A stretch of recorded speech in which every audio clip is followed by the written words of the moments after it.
ప్రియ దేవుని పిల్లలు, మనం ఐక్యపడి ప్రార్థన చేస్తే దేవుడు అద్భుతాలు చేస్తాడు. ఇట్లనే ఒక పాస్టర్ సవాల్ చేసినాడట, నేనేం వేస్ట్ కాదయ్యా, నేను అడిగితే దేవుడు ఏ కార్యమైన చేస్తాడు, అది నా అనుభవం. అగో ఇన్ని రోజులు అనుకునేమన్నది కానీ ఒకటి చూపించకపోతే అన్నట, చూపిస్తా మీరు వచ్చే ఆదివారం చేతులు అన్నాడు. 9 గంటలకు అయ్యకుడి 7 గంటలకి పెట్టిండే. 7 గంటలకు పెడితే అందరూ అబ్బాయి ఏం అద్భుతం చూపిస్తాడో ఆయన అద్భుతం చూపిస్తాడు పోదామని చిన్నోళ్ళు పెద్దలు అంతా తయారు చేసినారు. వస్తే ఆయన గారు గుడికాడ లేడంటే పోయి సమాధుల్లో నిలవాలి.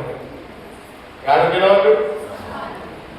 అయ్యే గుడికి రమ్మని సమాధుల్లో నిలవడం అంటే అద్భుతం అక్కడ కాదు ఇక్కడనే చేస్తాను, ఇక్కడనే అద్భుతం చేస్తానంటే అవి ఇది చేస్తుంటే అద్భుతం అని అందరూ నేను చలో ఇప్పుడు అన్నాడట, ఇప్పుడు చెప్పండి ఇన్ని సమాధులు ఉన్నాయి, ఏ సమాధిని మీరు చూపిస్తారో చూపించండి, నేను ప్రార్థన చేస్తాను, 2 నోట్లు వేస్తాను. అది ఏమన్నాడు?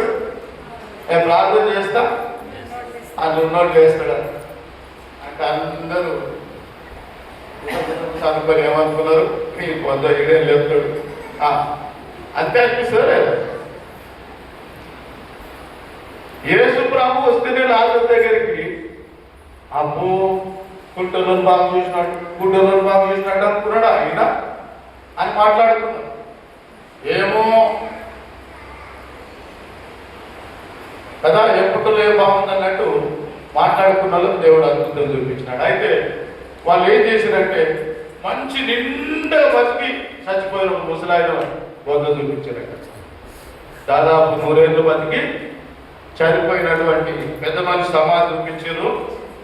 ఇక ఈయన ప్రార్థన చేస్తున్నాడు, అందరు కళ్ళు మూసుకోండి, ఒక్కరి కళ్ళు తెరిచిన ఈయన లేవాడు అని చెప్పి ఇక్కడ ఉన్న ఒక్కరి కళ్ళు తెరిచిన అందరు కళ్ళు మూసుకున్నారు. ప్రార్థన మొదలు పెట్టిండు, చేస్తూనే ఉన్నాడు. నడమ ఏదో పుస వినబడ్డది. అది ఎందుకంటే కళ్ళు తెరుచుకుంటుంది కదా, ఏదో పుస వినబడ్డది. ఆయన ప్రార్థన బంద్ చేసి ఆమెను అనేసరికి అందరూ ఆమె చూసుకుని లేచిట సమాజం అన్నది ఓట్లేవు. ఇలా అనుకున్నారు, గిట్టే మేము అనుకున్నాం, సరే ఇక అయితే కానీ మళ్ళీ ఒకటి చూపించాడు.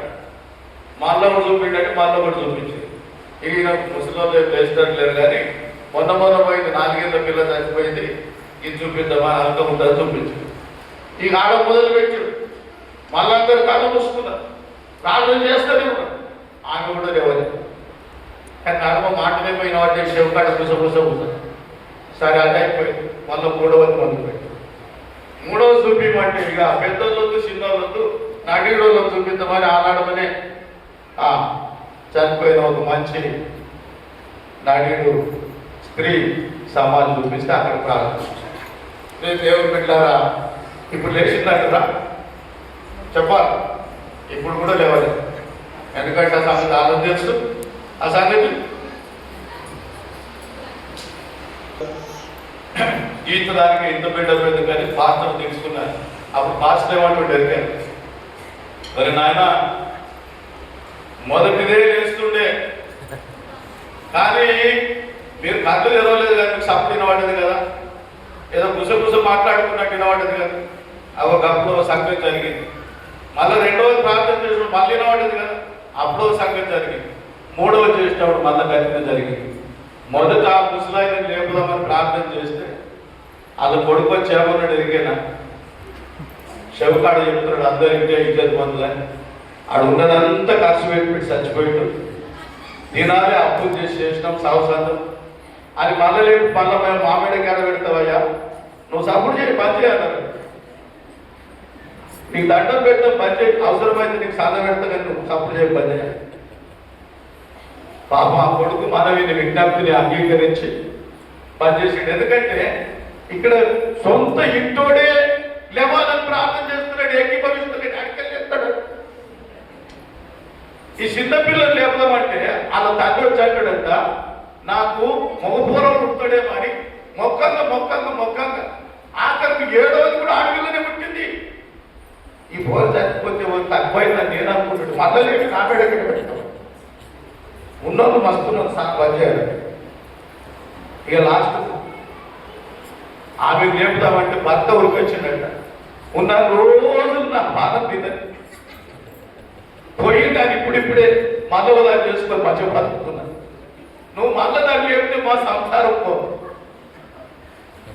మాస్టర్ అయ్యాన్ని దండం పెడతా. ఈ ప్రార్థన పనిచేయాలి. ఇప్పుడు చెప్పండి, దేవుడు అద్భుతాలు ఎట్లా చేస్తాడు? చేస్తాడమ్మా. ఒక్క విషయంలో అందరూ ఏకీభవిస్తే చేస్తాడు, కానీ నేనేమో రావాలని బట్టి నువ్వు పోవాలని బట్టి, నేను కావాలంటున్నా నువ్వు వద్దంటున్నాను. మన సంఘంలో మనకి వాడతలేదు, మనకు అయిపోయిందని లేదు. ఇంకా దేవుడు అద్భుతాలు చేస్తాడు. కాబట్టి ప్రియమైన దేవుని బిడ్డలారా, ముందు మనం అందరం ఏక మనస్సు కలిగి ఉందుము గాక. ఒక్క విషయంలో